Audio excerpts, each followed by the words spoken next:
The 80s was the pinnacle of guitar music. It was the time period that established the widespread popularity of guitar-based music, specifically rock and metal genres.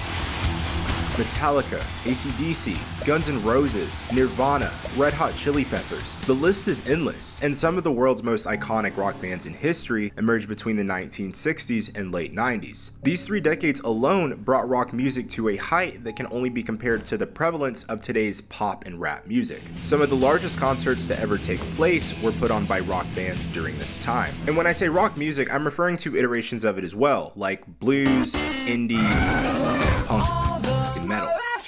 In summary, this was the golden age for guitar music. Or was it? Well, I guess it was, but in some ways it wasn't. I'll clarify that in a bit. Fast forward a few decades later, guitar playing overall has shifted drastically.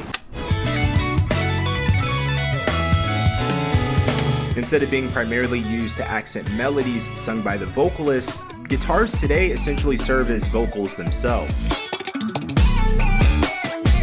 Playing guitar is no longer confined to just playing power chords and occasional scale runs. Instrumental bands, along with the new generation of guitar players, are building off of what was done in the past to create something that, at this scale, is new. Back in the 80s, this new wave of progressive guitar playing that we have today would be referred to as virtuosic. But during that time, virtuosic guitar playing was exclusively used to describe the best guitarists who express incredible levels of proficiency and technicality in their guitar playing. And if we apply the 80s version of virtuosic guitar playing to guitar players today, then virtuosos are everywhere. It is likely we'll have to redefine what it means to be a literal virtuoso, but in layman's terms, it's simply an individual that possesses outstanding talent and technical ability. If you're speaking on technicality and playing proficiency alone, there's no doubt that a random guitarist from today's generation can likely run circles around some of the big names of the 80s. But as we all know, just being able to play well doesn't automatically make one guitarist better than another. Music is heavily subjective, and different people will give you completely different answers when it comes to what makes one guitarist better than the next. But is this new period of modern guitar playing an improvement from the classic rock era that's so widely adorned? Objectively, I'd argue it is. It is the natural course for everything to evolve over time.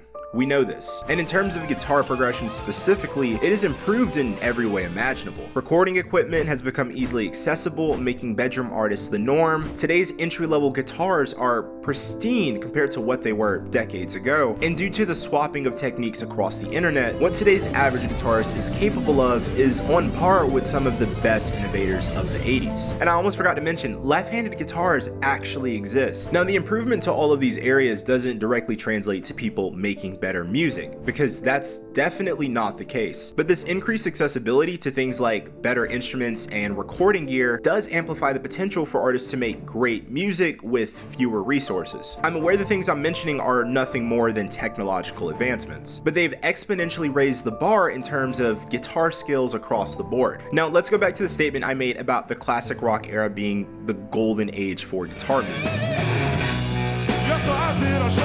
From the late 50s to early 2000s, rock music was the thing. And when you dive into why it was so popular, it becomes more about the time period that it was nurtured in and less about the music itself. I'm not at all trying to take away from the extraordinary musicianship that existed throughout this time span, but hear me out. What is the underlying theme behind most forms of rock music? I'll give you a second.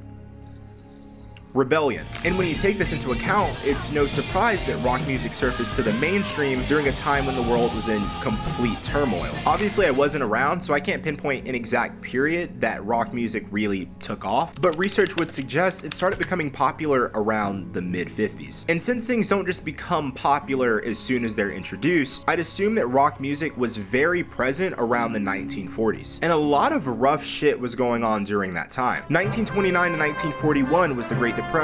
World War II ended in 1945. The Vietnam War was just beginning, extending from 1955 to 1975, and racism was still going strong. There was just a lot of conflict. And my conflict is that you guys aren't subscribing, so can you click that subscribe button, please, and give it a like while you're at it. The outlet that was used to voice these feelings and emotions from the conflict was music. It's no shocker that the best art stems from struggle and hardship, because guess what this period had a lot of? Struggle and hardship. Rock music during this time served as a means for younger people to voice their frustration with the world, and as a result, some of the best music to ever exist was created. This classic rock period even went beyond just the music. It was an embodiment of personal expression and the desire for change. What rock music stood for was equally as important as the music that was being put out. And while I can't say this for certain, it's almost like this genre of classic rock was like an escape that allowed people to ignore the commotions of the world and be themselves. The popular fashion trends during this time also visually represent this.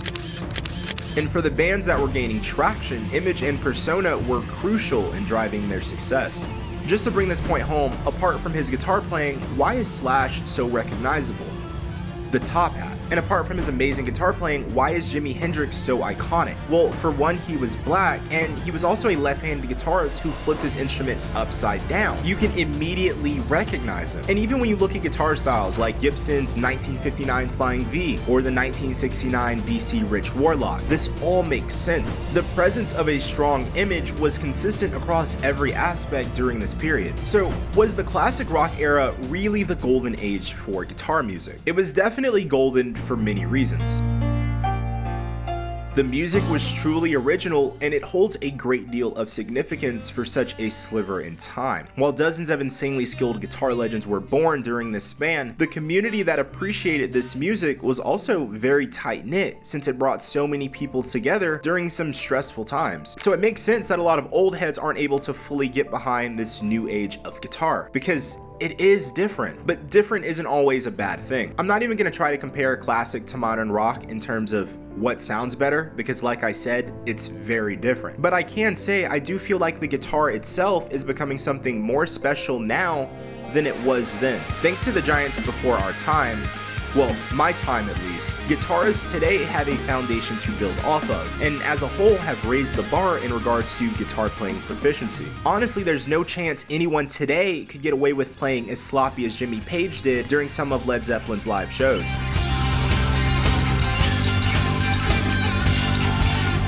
Great guitarist, but he just wasn't as polished live. But honestly, that can be attributed to so many things, because also substance abuse ran rampant during this period. But the point I'm making is that it was the energy paired with the good music that made some of these bands the icons we know them as. Today's rise of instrumental music has made it more acceptable for the guitar as an instrument to stand alone without the need for vocals. Not only that, but the world is seeing a shift towards favoring music that is a fusion of different genres. Guitars are now used for nearly every style of music: EDM, lo-fi, hip-hop, and that's just to name a few. The fact that fusions have become more prominent in contemporary music is an awesome thing, because it expresses an appreciation and understanding for music that was conveyed in a different way prior. Modern guitar now showcases the guitar in a new light and has enabled artists to interpret guitar music in pretty unique ways. This progressive / modern guitar period shouldn't always be compared to the classic rock era, because there's just no way it could possibly live up to that level of hype and sentimentality. Classic rock isn't known for being a period where guitar playing itself was at its peak. Don't get me wrong, the playing was absolutely exceptional, but it was special because of the originality guitarists were able to bring despite not having the abundance of influences that we now have today. The majority of artists throughout that period were pioneers. It's one thing to see someone do something and then apply it in your own way, but it takes a completely different level of creativity and execution to popularize something that people are unfamiliar with. The late 90s were crucial in paving the way for the evolving innovation that the guitar is experiencing today. Although there may never be a time where 80s rock is at the top of the musical hierarchy, the passion-filled excitement and nostalgia it brought for millions of people can never be taken away. As a lover of both old and new types of music, I can easily say that classic rock possessed a feeling that was like no other. I've seen the argument again and again about how guitar music today is becoming a bit more robotic, and in some ways it's a valid statement, but at the same time, the guitar is is evolving, and artists are experimenting with new sounds that aren't always meant to be emotionally driven. Every style of music goes through cyclical cycles of refinement and experimentation. Classic rock was a great time period, but it has lived its life, and new generations will have to find fresh, creative ways to keep the guitar exciting. Just as preferences change over time, music also has to do the same. It's just a necessary process that has to occur in order for everything to stay relevant. While I think the time for recreating styles of classic rock has come to an end, the influence and historical significance of that time will never be forgotten. If there's something you think I missed or would like to expand on, then please share it down below in the comments. As always, thanks for watching,